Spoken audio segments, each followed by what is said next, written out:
Hello, this is Tony Heller from RealClimateScience.com with my mid-year climate crisis report. Every good American knows that as carbon dioxide builds up in the atmosphere, our days are getting warmer. In fact, billionaire Bill Gates says there's a very simple relationship between carbon dioxide and temperature. Let's take a look at that. In this graph, I plotted the percent of days between January and July which were over 70 degrees in the United States. As you can see, the peak year was 1934, when 50% of days were over 70 degrees between January and July. There's been a slight downwards trend since the 19th century, and this year was the lowest on record. Only 38% of days have been above 70 degrees. The next lowest was in 1983, when the skies were darkened with soot from a volcanic eruption in Mexico. So as carbon dioxide has increased, the frequency of 70-degree days in the United States has declined. The data set I'm using for this is the United States Historical Climatology Network, which is by far the best and most complete data set in the world. It consists of more than 1,200 stations scattered fairly evenly around the United States. There is a somewhat larger concentration of stations in the eastern United States, but for the most part, the United States Historical Climatology Network is a very accurate representation of weather patterns in the United States. And here's the same graph for January through July, percent of days above 80 degrees Fahrenheit in the United States. Once again, 1934 was the warmest year. There's been a downwards trend, and this year was the lowest on record. Only 25% of days in the United States so far this year have been above 80 degrees Fahrenheit. As carbon dioxide has increased in the atmosphere, the frequency of warm days in the United States has declined. It's quite clear that increasing carbon dioxide levels in the atmosphere are not causing an increase in the number of warm days, and that the relationship between carbon dioxide and temperature is not the simple one which Bill Gates thinks it is. And it's not just warm days which have declined in the United States, it's also hot days. This graph shows the June through August percent of days above 90 degrees Fahrenheit at all United States Historical Climatology Network stations. As you can see, there's been a sharp downwards trend, and the 1930s and 1950s were much hotter than it has been in recent years. Now let's look at burn acreage in the United States through August 5th. This year has been the third lowest in the past 11 years. This data is from the National Interagency Fire Center. It shows that the peak year of the last 11 was in the year 2011. There's been a little over 2 million acres burned in the United States so far this year. Now let's compare that to longer term data. Let's go back and look at the data back to 1916. This graph from the United States Forest Service goes back to 1916, and it shows that prior to 1960, there was a lot more burn acreage in the United States than there is now. In fact, during the 1930s, when it was very warm and dry in the United States, burn acreage was about 10 times larger than it is now. The New York Times reported in 1938 that there was a forest fire every 3 minutes in the United States during 1937, and that they burned 22 million acres of forest. And if we go back even further to pre-industrial times, the government reports that there were about 145 million acres burned annually. That's much larger than we get now. Next, let's look at what's happening with Arctic sea ice.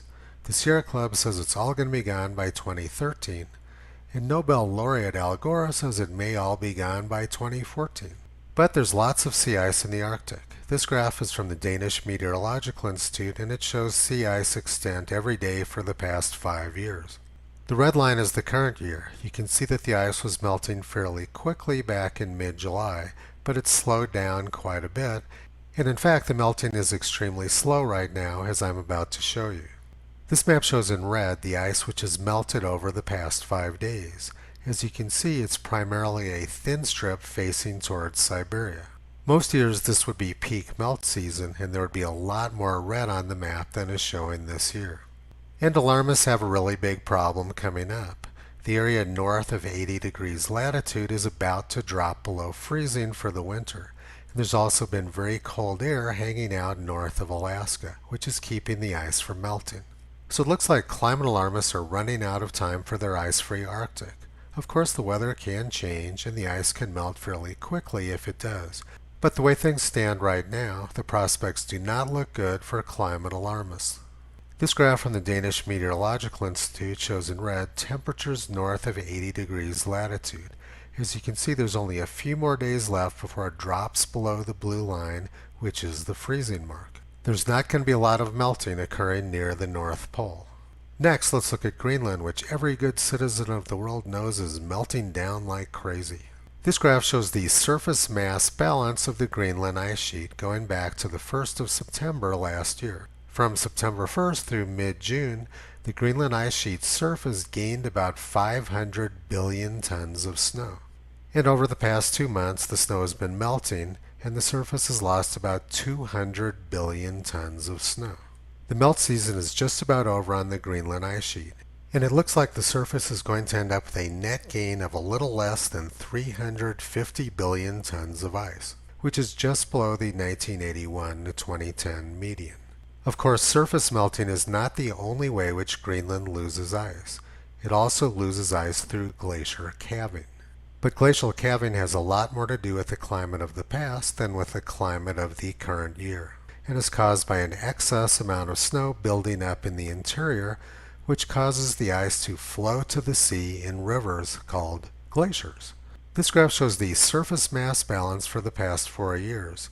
2017 and 2018 were well above average. Last year was well below average, and this year looks like it's coming in a little bit below average. But summing it up over the past 4 years, the surface mass balance is probably a little bit above average. There is no indication that Greenland is melting down. We're close to the hottest part of summer, and this is what the center of the Greenland ice sheet looks like right now. It's very snowy, and the temperature is 14 degrees Fahrenheit or minus 10 degrees Celsius. This graph shows temperatures in the center of the ice sheet over the past month. As you can see, the warmest temperature they've had is about minus 5 degrees Celsius. You're not going to get a lot of ice melting at that temperature. At the end of 2018, National Geographic reported unprecedented ice loss in Greenland and the catastrophe that meant for Earth. And a few weeks later, National Geographic reported that Greenland's most famous glacier, the Jakobshavn Glacier, was actually growing. But that doesn't mean melting is over. Now let's go back and look at the graph from the Danish Meteorological Institute. There was actually a very large increase in ice during the year 2018. National Geographic described the large 2018 increase in ice as an unprecedented ice loss. George Orwell said, "Early in life I learned that nothing is ever reported correctly in a newspaper." Mark Twain said, "If you don't read a newspaper, you're uninformed, and if you do read a newspaper, you are misinformed." Newspapers are bad, and cable news is even worse. Toto doesn't like people who lie to him, so he spends his time pulling back the curtain on junk science and propaganda. You can visit Toto on the web at realclimatescience.com.